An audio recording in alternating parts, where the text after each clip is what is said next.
types of, being a hot band for MCA Records with major label to the point where nobody wanted to sign me, to putting out my own records, and to being on Rounder Records and Razor and Tie Records and everything in between. But one thing that's always constant is that the faster they answer the phone when you call, Joe Grushecky's on the phone, the faster they get on the phone and talk to you, the better your record is doing. And the longer they keep you on hold, the record's going shh. So I was getting desperate. I had a record out, and I was getting very desperate. I was trying to say, oh my God, another one going down to twos. I worked 2 years, 3 years on this sucker, and it's not getting any airplay. And so I knew I was going to call them up and get put on hold. And so I decided I was going to sit with my guitar.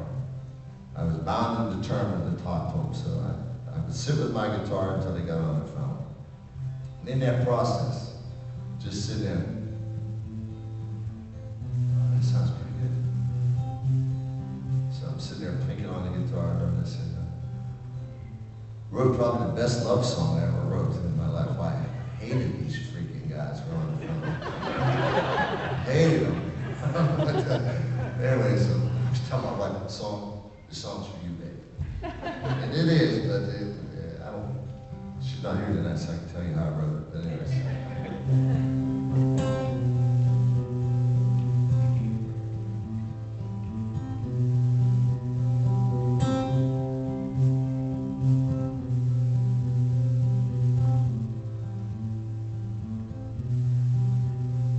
Let me carry your burdens, walk down your path, lie here beside you, share a few laughs when you're out in the desert, be your cool drink, something to consider. They don't really think that is how. That's how I want from you. We're all alone at night. I'll be a candle in the dark when you try to catch a fire.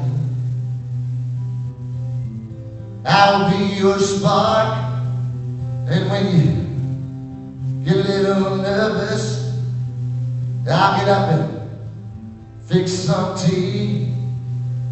If you ever need a friend, well, hell, that would be me. That is how. That's how I want from you. Hope you don't mind all those lines in my face. Heaven knows I've earned them just to get to you, share your space.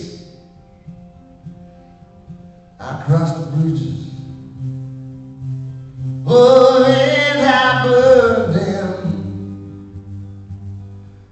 Life is great, life is good. It's been all I hoped it would. And if you see me start to fall, just give me a little whistle or a little call. Ladies out. That's how I want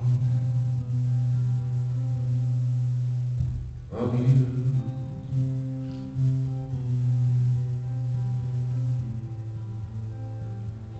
So I want want from you.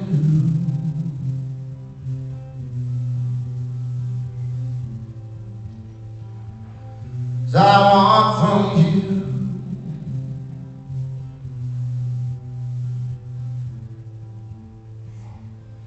I want from you. I want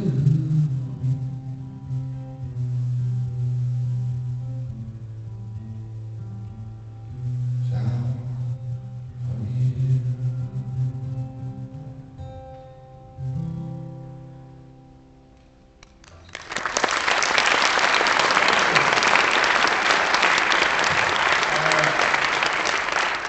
I'll talk about my adventures with Bruce. So I was, Bruce and I had met back in 1980, 81, around the time of the river. I was in a band from Pittsburgh called the Iron City House Rockers. We were working on a record called Have a Good Time to Get Out Alive, and Steve, at that time, was an uncredited producer on the record.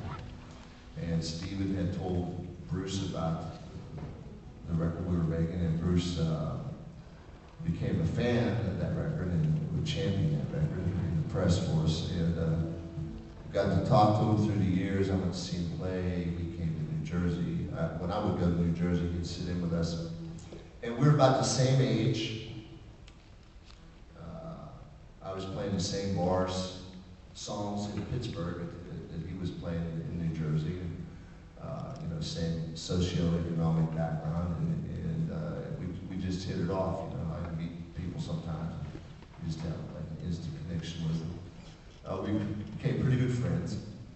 I went and traveled on my rock and roll career, and he went and then, you know, he exploded with Born in the USA, and I hadn't seen him for a few years. And he went up, my career went down, and I was pretty much, only time in my whole career I was thinking about packing it and quitting, because I just, you know, I was just frustrated, not getting anywhere.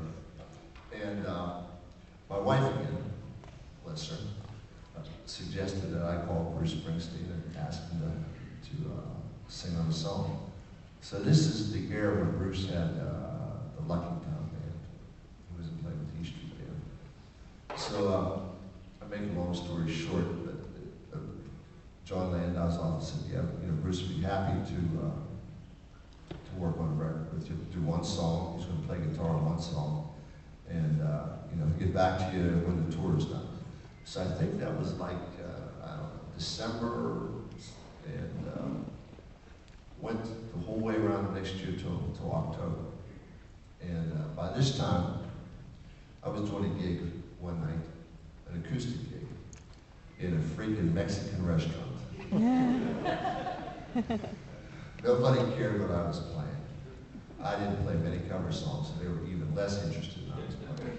And I'm thinking, what am I doing? I should have studied harder in school. Why was I playing Satisfaction? I should have studied harder. Those were the thoughts going through my head. And the manager of the Mexican restaurant came to me during the break, and he said, your wife called you. She wants you to call home. It's very important.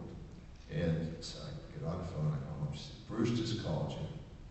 He wants to get together. He wants you to call him right now. So from this stinking Mexican restaurant, smelling of taco sauce and burritos, I called Bruce. Bruce invites me out to Los Angeles. He says, yeah, come on out, and we'll do a song. So this was the song that